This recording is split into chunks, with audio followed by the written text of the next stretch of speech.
Que mata é esta que o leão bradou? Que pau é este que o machado não cortou? Que pedra é esta que o corisco iluminou? Que terra é esta? Está nas matas da Jurema, filho meu.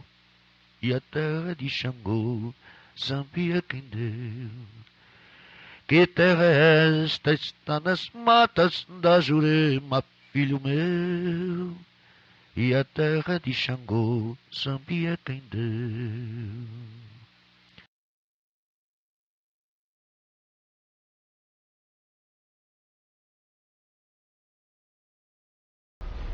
Bom, meu nome é Tarso Bastos. Eu tenho a honra de apresentar para vocês a minha avó, Marlene Léo Gouveia. Marlene Léo Gouveia foi consagrada pelo Velho Mata, né, na tenda umbandista oriental. E aqui à esquerda, a minha querida mãe, Célia Maria Gouveia, que também foi iniciada e média integrante da antiga tenda de Umbanda Oriental. Eu, em alguns textos que foram publicados no site Umbanda do Brasil, eu fiz menção a elas e a outros irmãos, né? Porque a preocupação que a gente tem é sempre de não deixar a nossa argumentação incompleta e nem restrita, como se aquilo fosse uma mera opinião nossa, né? Eu acho muito importante, independente da pessoa estar seguindo um pai de santo ou um líder, né? Seja em qual segmento religioso for, essa pessoa diversificar os planos de opinião dela, para não ficar só com uma referência. Então, quando se trata de Mata e Silva, quando se trata de Umbanda esotérica, o que foi a antiga TUO, a gente tem várias opiniões, vários pontos de vistas, né? E é importante a gente escutar todos e não se restringir a um só, ainda que essa pessoa tenha sido outrora coroado pelo próprio Mata, ou preparado, ou consagrado. É só um ponto de vista. A gente tem que procurar buscar vários. E felizmente, tanto para mim quanto para o meu irmão Rogério Correia, a gente encontra uma homogeneidade certa em todas essas opiniões que a gente tem colhido, que aponta o Velho Mata como uma pessoa compromissada com o seu trabalho, com a sua mediunidade, com a Umbanda, mas sem ostentação, sem procurar qualquer tipo de projeção social, né? Isso é algo que tem sido uma constante, e eu encontro isso aqui junto com os meus familiares, né? Eu felizmente tive a honra de nascer dentro do seio da Umbanda,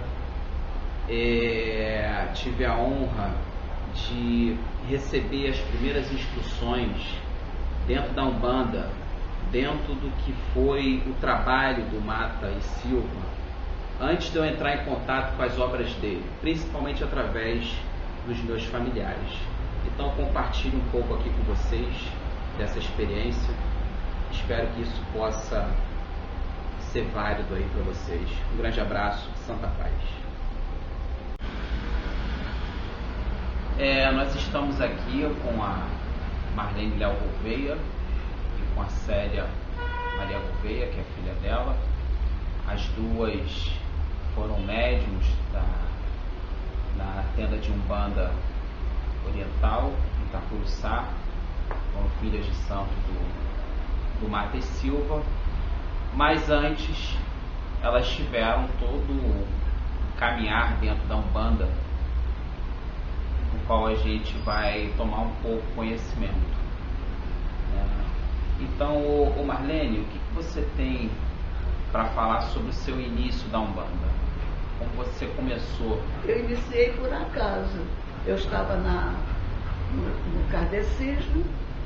Aí um dia nós fomos no seu Lauro para ver. o seu Cid, que trabalhava no seu Lauro, que era de lá, convidou para a gente ir assistir uma sessão. Nós fomos. Aí fomos um dia, gostamos, na sessão seguinte voltamos, aí o seu Lauro chamou a gente para tomar parte na corrente. E ficamos lá 7 anos, trabalhando toda sexta-feira, dando de nós. É isso. Sim. É que o grupo que a gente fazia parte, que era a Casa de Lázaro, ele, apesar de ser kardecista, ele era um grupo muito aberto. Então, o seu Cid, que era vice-presidente da Tenda Estrela do Mar, ia dar palestras, e eram muito enriquecedoras, né? Então ele era um bandista dando palestras num grupo kardecista. E aí, com a morte do dirigente desse grupo, né, nós fomos conhecer a Tenda Estrela do Mar. Né? Nós fomos lá assim que o dirigente, que era o senhor Magalhães, faleceu. Aí nós fomos conhecer.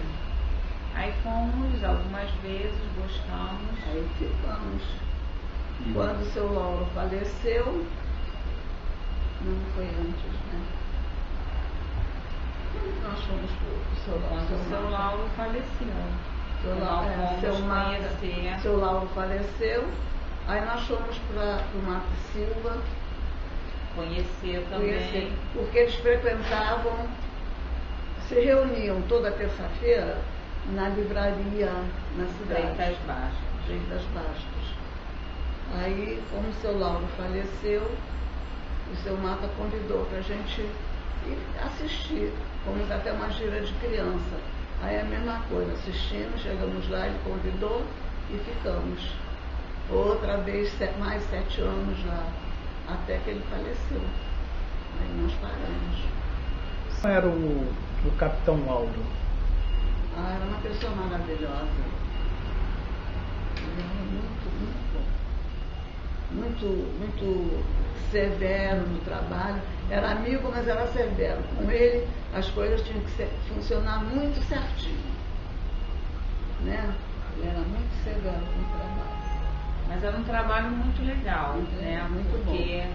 Era uma umbanda popular, mas tinha todo um estímulo ao estudo. A gente tinha reuniões de mesa, né? Onde a gente tinha palestras, né, para o grupo de médios. Tinha reuniões de desenvolvimento, onde o seu Lauro e outras pessoas, né, que faziam parte do grupo palestravam, tinham ensinamentos, eram orientados, e tinham as sessões de desenvolvimento, de atendimento ao público, né? E tinha a desobsessão, e ele fazia todo um trabalho de ingresso na corrente. Ele fazia aquele ritual de riscar o ponto, né, para confirmar, né, fazia a toalha. Ele, apesar de ser uma umbanda dita popular, ele trazia ensinamentos da umbanda esotérica que eram aplicados no dia a dia do trabalho. A gente fazia os rituais na cachoeira, na praia, então de vez em quando a gente tinha, uma vez por ano, fazia essas visitas, onde era feito toda uma iniciação, era feito a macis, né? Tinha um trabalho assim, eu acho assim, muito legal. E o trabalho assistencial era muito bom, era um grupo lotado de pessoas, o público era muito grande e era realmente muito sério. O corpo mediúnico era enorme, né? E era tudo muito bem organizado. Até que ele faleceu. Depois que ele faleceu, fomos para o seu Mata. Aí também logo entramos na corrente e ele ficou preparando. Eu fiz o primeiro nível, o segundo nível. E fui caminhando. Até que ele faleceu também, né? Mas houve alguma recomendação do Capitão Lauro ou foi essa transição foi natural? Não, foi natural. Não, a gente já sabia da existência do Mata e Silva. Inclusive a gente leu as obras do Mata e Silva enquanto a gente estava no Grupo Estrela do Mar, nós tivemos acesso aos livros, aos ensinamentos, né? Meu pai era muito dedicado, né? Ele, apesar de não ter mediunidade de incorporação, ele fazia parte dos trabalhos a parte administrativa, e também ele foi assim um participante ativo durante as reuniões, especialmente as reuniões de mesa, como palestrante, e fazia o jornal, escrevia artigos para o jornal da Estrela do Mar, o Orixá, né? Então a gente já estudava muito as obras do Mata nesse período, não era uma coisa estranha, não caímos de paraquedas lá, né? É porque como a gente ficou sem essa referência do pai de santo, né? Dessa pessoa, do dirigente, o seu Lauro era muito paternal, né? Era uma presença, era uma atenção diária, essa troca que a gente tinha. Então nós naturalmente buscamos o seu Mata como uma referência e fomos assim muito bem acolhidos, porque o trabalho do seu Lauro era muito valorizado e reconhecido pelo Mata e Silva, né? O seu Mata costumava dizer que o seu Lauro tinha conhecimento de certas coisas que nem ele tinha, que o pai Guiné dizia as coisas para ele, dava as anotações que o seu Mata não sabia. Às vezes nem sabia. Depois que ele recebia, que ele dava para o seu Mata ver. Quer dizer, ele, o seu Lauro e o pai Guiné tinham muita afinidade. E como era o homem Mata Silva e também o mestre, né? Vocês também tiveram a oportunidade de conviver. Muito amoroso também, né? Muito amoroso. A gente também teve um contato bem presente com ele, né? Porque ele tinha aquelas reuniões, a gente chegava antes, né? E a gente, principalmente o meu pai, eu um pouco, né? Porque a gente também tinha filhos pequenos nessa época e tudo. Mas o meu pai então era muito próximo, porque encontrava lá na Freitas Bastos, eles conversavam muito, e ele era muito acolhedor, né? O período que a gente esteve lá ele nos deu muita atenção e muito nos orientou, mas não foi feito porque também a gente já estava numa fase onde o Mata também já estava cansado, né? Mas assim, muito até da própria vida dele, né? A gente participou e ele compartilhava, pedia ajuda em algumas situações, né? Eu acho que o Mata e Silva, como pessoa, acho que foi extremamente generoso, né? Atencioso. Qualquer dúvida que a gente tinha, perguntava. Qualquer necessidade, ele estava disponível, né? Uma pessoa muito especial. E vocês estiveram presentes na última gira antes do desencarne dele? Eu estava. E em algum momento neste dia ou anteriormente ele chegou a falar em sucessão? A última gira foi o seguinte: ele entrou para a gira e disse assim: eu vou abrir, que eu não estou passando bem, e o Mário pega. Mas acabou que ele abriu e ficou, e o pai Guiné vinha muito pouco. Ele incorporava mais o pai Chico. O pai Guiné só vinha em situações especiais. Aí ele ficou e tal, incorporou o pai Guiné. Aí o pai Guiné fez lá uma falação que eu fiquei assustada. Eu disse, interessante. Ele fez uma explanação como se ele estivesse se despedindo. Fiquei muito preocupada. Aí fez aquela explanação e tal, falou muito, aconselhou muito, falou muito em desencarne. Foi uma explanação mesmo de despedida. Aí naquela noite, quando nós viemos embora, ele passou mal. O rapaz que foi o último que ele preparou é que levou ele para o hospital. Ali ele ficou, no domingo ele faleceu. Então realmente não foi mencionado ninguém que tomaria o lugar dele ou que daria... Porque ele não foi dessa forma, né? Aham. Apesar de eu não estar presente, depois nós comentamos e a minha mãe falou. Ele fez uma explanação geral. Né? Ele não, eu acho que ele não tinha essa noção, eu estou desencarnando. E o pai Guiné também não falou nada, olha só, o meu cavalo. Foi uma coisa mais geral, mas assim, muito foi carinhosa, disse muitas coisas bonitas e abençoou todo mundo. Foi uma falação assim, emocionante. Muito emocionante. E eu fiquei muito preocupada e aconteceu. Porque ele não estava se sentindo bem, era como se ele tivesse com problema de digestão, mas na verdade era um quadro cardíaco. E qual a mensagem que vocês dariam para aqueles que estão buscando, né, o seu caminho espiritual, independente de ser Umbanda, seja qual caminhar, né? O principal é estudar. Tem que estudar, tem que ler, para saber o que está fazendo, eu acho. Eu acho que isso é muito importante, né?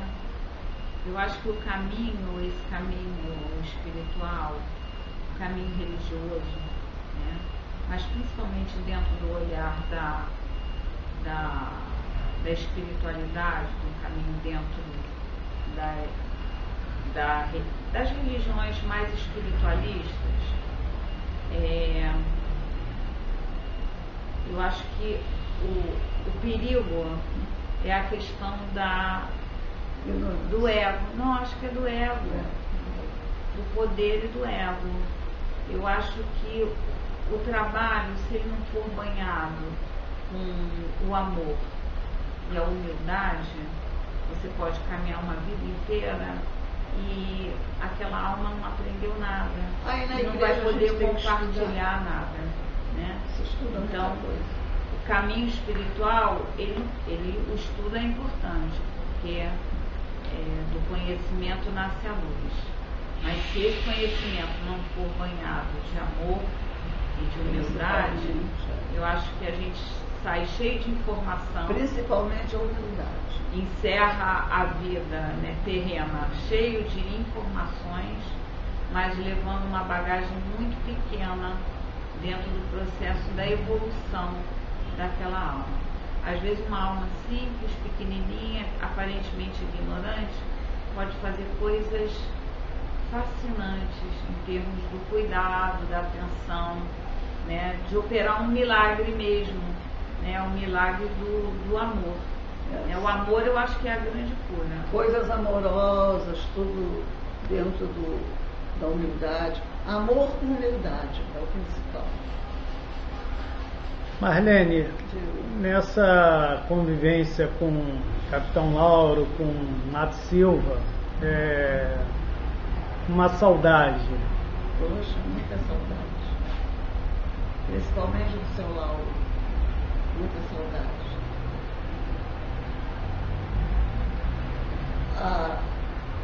A nossa convivência com o seu Lauro foi muito íntima. Foi uma convivência assim de pai para filho. Então eu senti muita falta dele. Ainda sinto até hoje. Porque o Mata, assim, a convivência com o Mata, por ser quinzenal e ter a distância física, né, que é uma coisa, uma realidade, né, do Rio para Itapuruçá, mesmo a gente chegando sábado cedo, ficando lá conversando antes do período, era diferente do Lauro, que era aqui, né, inclusive morávamos muito perto, então a gente se encontrava na Tenda Estrela do Mar 3 vezes na semana, então fora as vezes que a gente falava no telefone, ou a gente ia à casa dele para estudar de noite, passa aqui, não sei o que, vem tomar um café, e a gente era uma convivência realmente muito intensa. A gente fazia questão de pegar ele, levava na tenda, aí pegava ele na tenda, levava em casa, aí ele precisava ir não sei aonde, então era uma atenção total, O Mata já ficava um pouco mais distante. Foi uma e outra a distância física, né? Talvez se a gente estivesse mais perto, por exemplo, o grupo de encontro no centro da cidade também, para nós, principalmente eu que tinha os meninos pequenos, a minha mãe que tinha uma série de responsabilidades, era um pouco mais difícil, ficava uma coisa muito dos homens, né? De se encontrarem na livraria e ficarem lá falando horas e horas e horas, né?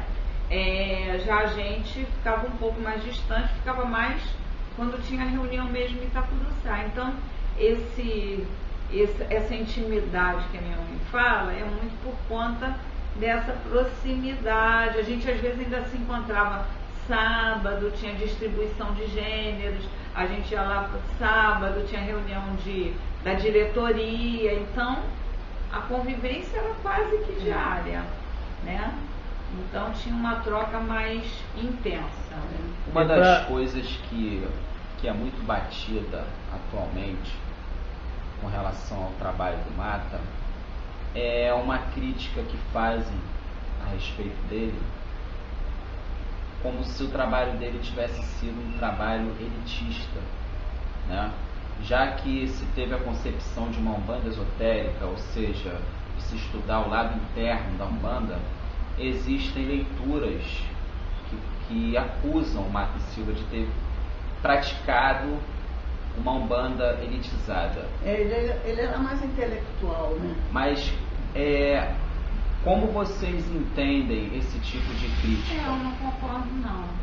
Assim, eu acho que o trabalho existe para todos, né? Cada um dentro da sua possibilidade de compreensão e apreensão.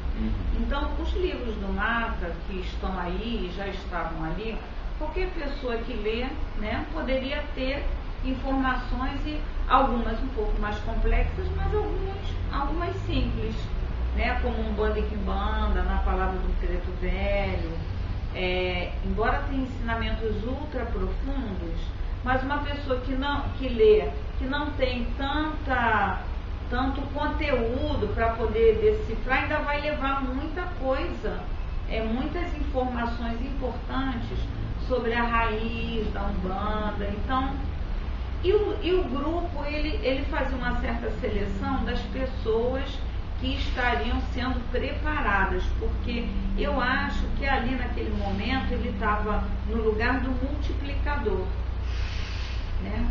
Uma coisa é aquela pessoa que está diretamente no atendimento à população. A outra coisa é aquela pessoa que se dedica a preparar pessoas para estar no lugar desse atendimento. Então ele era um multiplicador. Ao mesmo tempo, o grupo era aberto para receber qualquer pessoa. Inclusive em Itacuruçá ele era amado. Era um tal de gente correr lá para pedir ajuda para ele, e ele atendia qualquer pessoa. Qualquer hora. Né? Então, esse elitismo, eu acho que é uma certa distorção, esse olhar, pelo que eu estou percebendo, uma certa distorção do trabalho que era realizado. Né? Porque assim como você compra um livro de autoajuda, ou compra um dicionário de símbolos, um livro profundo de psicologia, ou um livrinho de história infantil, todos estão disponíveis para todo mundo. E você pode pegar um livro infantil e tirar um conteúdo profundo dele. Eu acho isso muito relativo.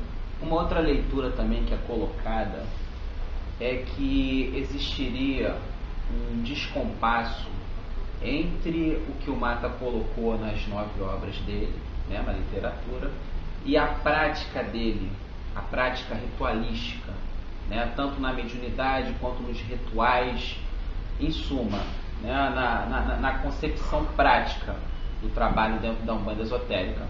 Então, a gente observa o seguinte, é uma narrativa que coloca como se o que ele escreveu tem um determinado sentido, mas a prática dele é como se ela não fosse condizente com o que ele... como se destoasse. Dentro da experiência que vocês tiveram em Itacuruçá, vocês observaram alguma solução de continuidade em relação a isso? Ou vocês viam que existia uma integração entre o que estava no livro, o que estava preconizado nas obras e a prática? Como é que vocês entendem isso? Eu acho que ele fazia mais ou menos, né? Eu acho, inclusive eu li todos os livros dele, li outros livros de Umbanda também, de outras pessoas ligadas, escritores, né, outros ligados à raiz. Eu não vejo distância. O que eu vejo é que dentro do nível de preparação dos médiuns, né, cada um ia tendo acesso a algumas informações que eram compatíveis com aquele nível, né? Eu acho que nem tudo que é feito pode ser escrito, né? E nem tudo que é escrito, né, na prática sempre existe alguma distância, porque é muito difícil você pegar todo o conhecimento e colocar aquilo naquelas letras. Eu acho que existe alguma coisa, até porque os momentos são diferentes das pessoas. Mas mais ou menos ele fazia. Eu acho. Eu não vejo essa. E também não vejo coisas escritas erradas, porque na época, inclusive, tinha alguns comentários. Ele escreveu uma coisa errada para ninguém fazer uma coisa exatamente. Como se tivesse guardando uma informação. Eu acho que o que ele fazia, quem participava dos estudos antes da sessão, via que ele falava com muita claridade em relação ao que ele fazia. Porque assim, e o que ele escrevia. Tem umas leituras que colocam como se o que está nas obras estivesse como se fosse assim, criptografado, decodificado, né? E a prática fosse outra. Não vejo essa discrepância. Vocês não enxergam isso? Eu não vejo essa discrepância, não. Acho que até tem muitas coisas que ele era assim, bem literal dentro do que ele fazia.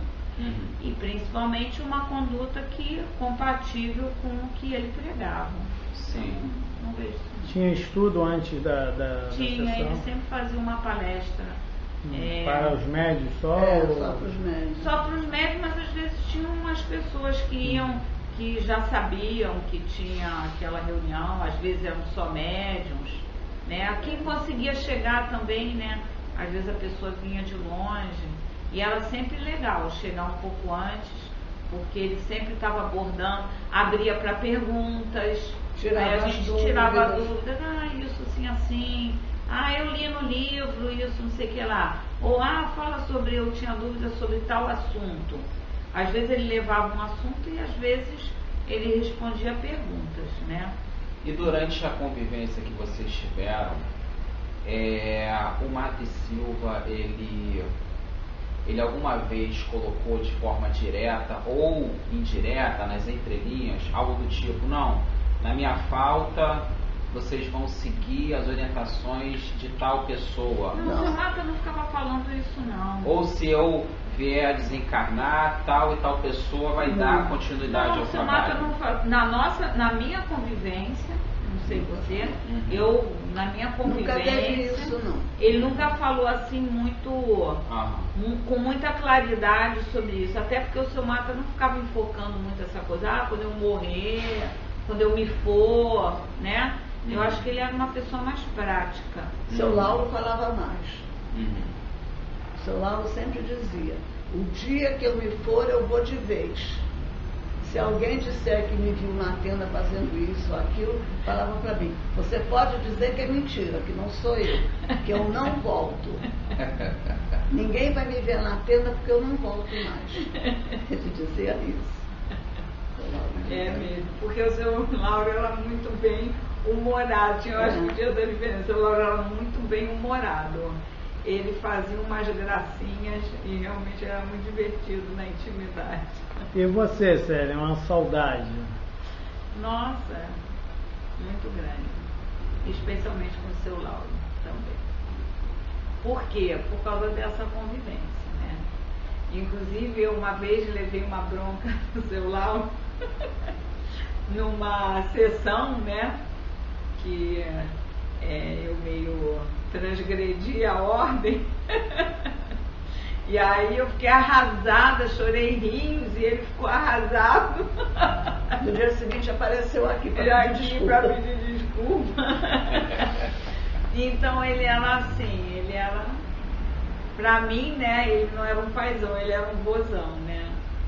E ele foi muito importante, até porque eu, quando comecei na Umbanda, eu tenho que confessar que eu tinha um grande preconceito.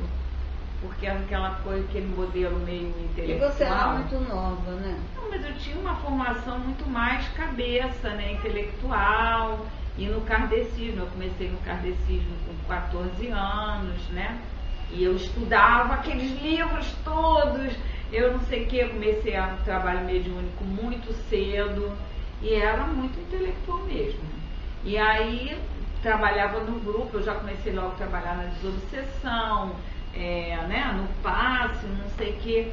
E aí, quando teve essa situação que a gente foi visitar a tenda do seu Lauro, eu falava, cara, eu nunca vou entrar para essa corrente. Aí fui para uma gira de criança. Fui eu de vestidinho vermelho e tamanquinho. E eu olhei aquilo tudo, uma gira, festa de criança, falei, meu Deus do céu, que coisa absurda. E aí insistiram para eu ir tomar um passe, eu achando aquilo uma baixaria, um negócio horroroso. De repente volto a mim lá no meio do terreiro, ajoelhada, né, com meu vestidinho vermelho, toda cheia de doce. Fiquei traumatizada. Eu falei, nunca mais eu volto nesse lugar. Foi traumatizante. Voltou, né? E foi pro terreiro da paz. E aí, jeito, né? Eu tinha aquela... Já recebia as entidades dentro do kardecismo, né? Umas entidades, meu e minha mãe, né? Meio estranhas, né? Tem uma historinha que a minha mãe estava vendo aqui, uns 2 pés pretos, assim, numa reunião de mesa, ela achando que era um obsessor. E era o Xangô dela, né? Que estava do lado dela. Então a gente era um médium, nós éramos médiums dentro do kardecismo, mas com aquele o pé na Umbanda, né? Então eu já incorporava as entidades, eu via que era um índio, eu achava aquilo estranhíssimo, né? E aí, de repente, quando eu entrei na Umbanda, foi uma paixão. Talvez também por isso o seu Lauro tenha marcado muito, porque a diferença foi muito grande dentro do processo, né? Então a gente ficou muito marcado. E aí estudar a Umbanda, né, e ver que a Umbanda não é aquilo que eu pensava, porque eu estava maculada pelo olhar preconceituoso. A gente, né? Tinha muito preconceito, né? Então, aí estudar essa outra Umbanda e o seu Lauro compartilhando muitos ensinamentos do Mata e Silva, lendo os livros do Mata e vendo essa outra Umbanda, mesmo dentro de um grupo de Umbanda popular, mas com uma outra consistência, isso me despertou, né, um olhar bem diferente. Aí eu entrei com tudo e participava integralmente do grupo, né? Nosso tempo no seu Mata foi muito curto. Ele morreu logo. Não teve muito. Mas foram 7 anos também, porque a nossa vida foi feita de 7 em 7 anos. 7 anos no kardecismo, 7 anos no seu Lauro, 7 anos não pode. Quando a gente foi visitar um grupo espiritual, um grupo esse de Umbanda popular mesmo, que aí a gente estava sem pai nem mãe, né? Depois que o seu Mata morreu, a gente teve um momento de ficar. E aí o que nós vamos fazer? Apesar da orientação do seu Mata, que falou muito seriamente para minha mãe, você não precisa que ninguém mais coloque a mão na sua cabeça, você já é uma médium pronta, né? Ele buscava preparar a gente para dar continuidade no trabalho na Estrela do Mar, né? Depois já da morte do seu Lauro, né? Essa era uma intenção, era algo que o seu Mata falava, vou preparar vocês para darem continuidade no trabalho lá, o que não aconteceu, né? Mas quando a gente chegou nesse outro grupo que nós fomos conhecer e falamos da nossa saga, e aí o dirigente falou: meu Deus, espero que eu não seja o próximo que vai morrer. Porque foram 21 anos, 7 anos no grupo kardecismo, 7 anos na Umbanda Popular e 7 anos na Umbanda Esotérica. 21 anos, fechamos um ciclo importante. E aí a nossa vida espiritual mudou bastante, especialmente a minha, né? A minha deu uma mudada grande, né? Então, assim, foi um ciclo. Então, eu acho que foi como tinha que ser, né? Foi uma iniciação. A iniciação não se faz apenas nos rituais onde você consagra as pessoas. A maior iniciação, no meu ponto de vista, é da alma na sua trajetória no planeta. E essa nós vamos tendo até o último suspiro. Que vale que aqui na igreja eu já passei dos 7. Esse perigo. É porque ela agora está em outra vibe. E um conselho, uma orientação que vocês tenham recebido, seja do Lauro ou do Mata, que vocês guardam e que gostaria de compartilhar, que servem para outras pessoas. O seu Lauro pregava muita humildade, a calma, não se expor, não ter nenhum tipo de vaidade ou de mediunidade. Já o seu Mata não tratava muito disso. Muita calma, muita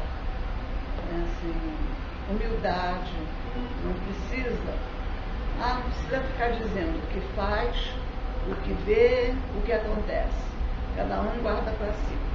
Isso que o seu Lauro pregava. Para mim é tão difícil, são muitas. O aprendizado nos 2 grupos foi, aliás, nos 3 grupos que eu passei como professor, né? Especialmente assim, em ver dentro da prática religiosa uma oportunidade de estar acolhendo o outro, né?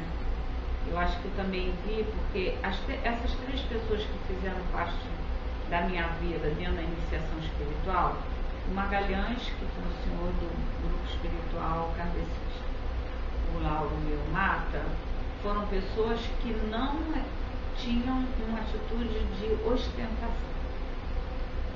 Tá? Não tinha. O Mata era uma pessoa sempre pronta a super ajudar. simples, né, ali, sem grandes demonstrações de vaidade, poder. Seu Lauro também não, e o Magalhães já muito menos. Seu Mata, a partir do terreiro, né, que era muito simples, era um barracão, propriamente dito. Aquele chão de terra, aqueles bancos duros, era um barracão. A pessoa entrava lá, não dizia a grandeza daquilo. Era muito simples. Parecia que era de um escritor, né?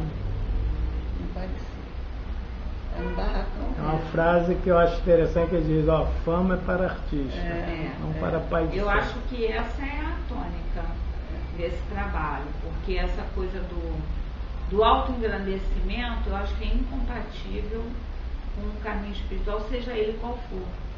Espiritual, religioso, acho que isso é uma tônica que eu uso na minha vida pessoal, né? Acho que foi um grande exemplo. E acho que os grandes feitos, eles não precisam ser propagandeados, porque o valor daquilo que é feito, né, ele aparece de qualquer forma e ele não é contabilizado nesse plano terreno, né? Vocês que estiveram lá, né?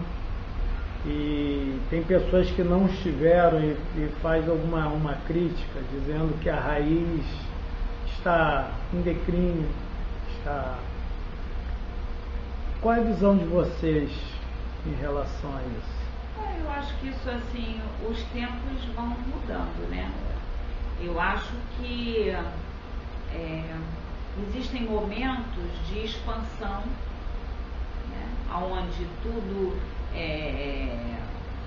as coisas expandem e ocupam todos os lugares para serem vistas, né, e reconhecidas, e há momentos de um certo recolhimento muitas vezes necessário para que você se reprograme, repagine, né, porque o mundo muda, né, tudo muda. E agora também tem eles aí, né, que estão cuidando da raiz. Eu acho que é um momento desse do recolhimento mesmo, aonde se reestrutura, porque se você não se reestruturar, né, não tiver uma revisão, a revisão não quer dizer abandonar a raiz, mas quer dizer acompanhar o movimento do mundo, né? Então eu não vejo dessa forma. Eu vejo que é um momento onde o seu Mata viveu isso mesmo, né? Ele expandiu e ele mesmo depois recolheu, né? E aí a gente está num momento, ficaram poucas pessoas para dar continuidade. Essas pessoas estão sendo multiplicadoras, né? Só que quem multiplica não é quem cria, né? Uma coisa é quem cria algo novo, e aí o que é criado dá filhotinho, e só que quem reproduz sempre vai ser uma cópia, né, daquilo que foi feito. E se você está reproduzindo, as mudanças vão acontecendo, né? Eu acho que o importante é a gente não perder a essência. Então eles aí para isso agora, né? Estão aí. E outros também. E outros dando continuidade, né? Se você, às vezes algumas coisas a nível exterior, né, vão sendo modificadas, né? Mas a essência ela pode e deve ser preservada. Por exemplo, na época do Mata, quando ele começou, né, ele codificou, ele colocou no papel. Hoje nós estamos fazendo aqui um vídeo, né? A gente não vai fazer um vídeo porque no caso dele foi escrito, e antes dele, né, as coisas não foram escritas, as informações foram passadas da boca ao ouvido, né? Hoje a gente está num mundo altamente tecnológico, né, onde a gente se comunica à distância, a gente tem outras mídias, outras formas de compartilhar, mas a essência, ela pode e deve ser preservada. Eu acho que tem pessoas que funcionam como esses guardiães, né, da essência, ao mesmo tempo que preservam a essência, transmitem para os outros essa essência, só que atualizada. Se você for pegar um homem das cavernas, querer se comunicar agora com esse tempo, trazendo ensinamentos importantíssimos, ele vai ser atropelado, né? Agora, se a gente hoje não aproveitar o que existe, você não vai ser nem ouvido, né? Vou passar para vocês e mandar uma carta para vocês. Ninguém vai nem ler, a carta não vai nem chegar, né? Então, assim, os tempos são outros. E a gente vai se reorganizando para esse novo. E o seu Lauro dizia que na hora de passar ensinamento é muito filtrado, porque ele sabia que nem todas as pessoas tinham condição de aprender aquilo que ia empregar errado. Então, por isso, não ensina tudo. Não pode, porque não vai empregar direito. Aí a pessoa vai botar a vaidade na frente e não pode. Por isso que tem o espaço de preparação do multiplicador e tem o espaço de compartilhar com todos, né? São ensinamentos que todo mundo deve e pode ouvir. Por exemplo, os ensinamentos a nível do comportamento, né? Da atitude, né? Os rituais simples, né?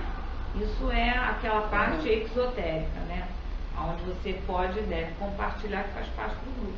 E algumas informações, elas são feitas, né? Na nossa forma de preparação dos ensinamentos públicos, né? Dentro do espaço das formações profissionais, é assim também, né? Você não pega uma criança de 5 anos e vai dar uma matéria de mestrado para ela. Existem algumas correntes de opinião que colocam a Umbanda esotérica supostamente como se ela estivesse ultrapassada, né?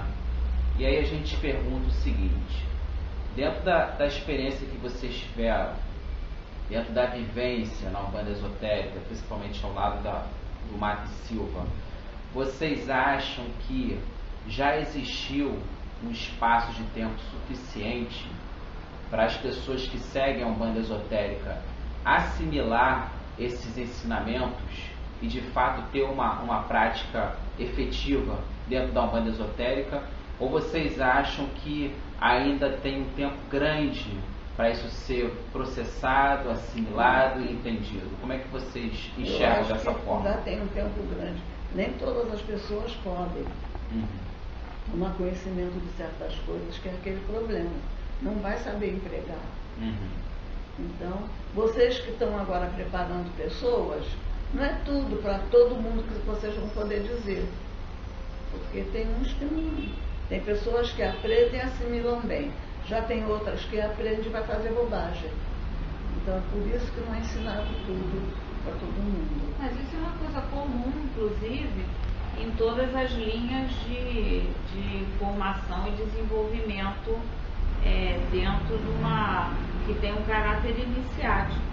Isso eu acho que é uma coisa natural e é atemporal. Porque deixa eu só completar, todos os ensinamentos ditos esotéricos, eles são dados de acordo com os níveis de formação e desenvolvimento da pessoa.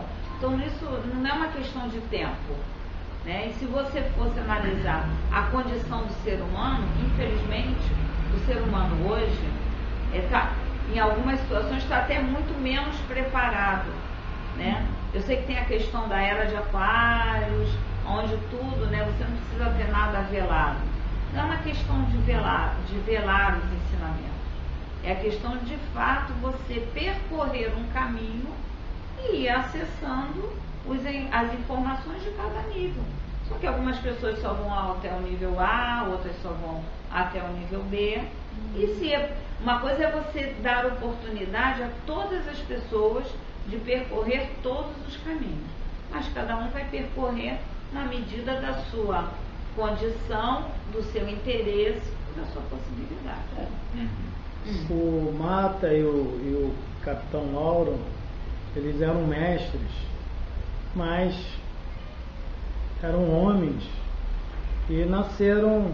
Mata em 1916, né? O Lauro parece que em 1900. Hoje em dia a gente vê as pessoas julgando as obras no tempo atual, sendo que tem toda uma questão cultural e de formação também, que ninguém foge dessa época.